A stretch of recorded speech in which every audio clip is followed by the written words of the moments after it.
Facebook, Find Bigfoot. Patterson Gimlin film, October 1967.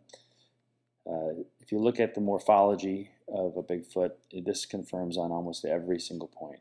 Consistent coloring, striping down the spine, the trapezius muscles are different. Coned head, 60% arm length to total body height. White pads in the bottom of the feet lift and twist. There's an inline step. Rise, pause, fall in the step when it hits the hard ground. Gray on the cupped hands, gray skin on the face, brow ridge, no white in the eyes, possible eye shine, mid-tarsal break in the tracks, the inline trackway, and the hooded nose. The film starts with Patterson and Gimlin going up and down all around, and at the very end of the last film, it starts, and basically Patty is behind that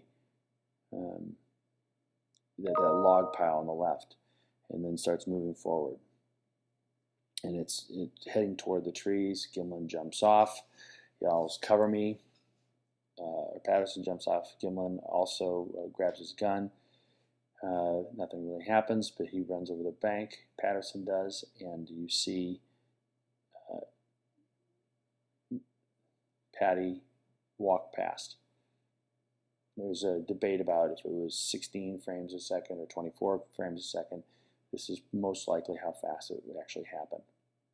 Maybe a little bit faster. He adjusts again, and you see the Patty walk away far into the distance, arms kind of held wide, hands cupped.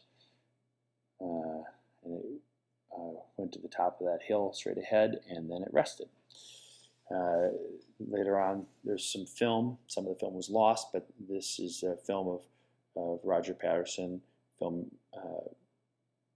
making casts of the trackway. You can see how they are inlined, and they're very deep by comparison to his steps and the horse's steps.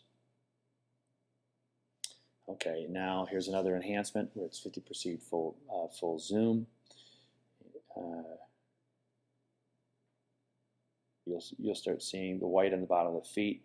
You'll see the sheen in the hair and how it works. And we'll spend some time this week just looking through every single part. There's absolutely no way this is anything but a Sasquatch. Patterson's words, exactly what happened that day. As I walked across the sandbar, I was able to get some fairly good footage of it. It turned a couple of times and looked at us, and as it turned, it seemed to give me the impression that it didn't want anything to do with us. It didn't run, it didn't act scared, but yet it acted leery of us. This is considered by many to be some of the best evidence for Sasquatch there ever was. In terms of what I have here, it's a full-size frame from the Patterson film, approximately life-size, give or take an inch or two. And as you can see, this is a very, very big creature. I'm 6'5", weigh about 225 pounds. You can see her body density is much larger than mine. You'll also notice that the mouth is far lower on her face than it is on mine, for instance. You will also notice that this creature has breasts. Now that would have been a tremendous creative streak in terms of Roger Patterson constructing a gorilla suit, as it were, with breasts built in. It's not impossible to do, but why would you do that when the story of Bigfoot pretty much was built on a foundation of a male Sasquatch rather than a female? We can also see down here on the thigh that there appears to be a hernia. Athletes get herniated muscles, and the hernia, when the muscle reaches a certain extension, causes it to bulge. The hernia moves in perfect harmony with the contraction of the femur muscle as the creature is walking in the film.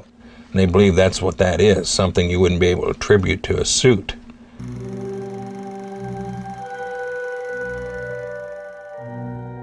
I've read all the accounts of its dismissal and so on and so forth. I'm not convinced by any of them.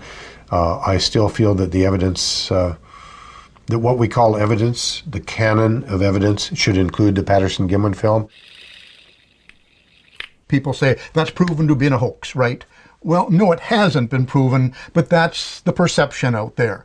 So I don't raise that film anymore, and it's very sad, But raising it as evidence just gets you into a discussion about he says, she says, and claims and counterclaims. I think we should just put that film aside for now, get on with the really hard evidence, especially the tracks, and then one day that we can bring that film back and say, well, what we now know about the Sasquatch is there in that film.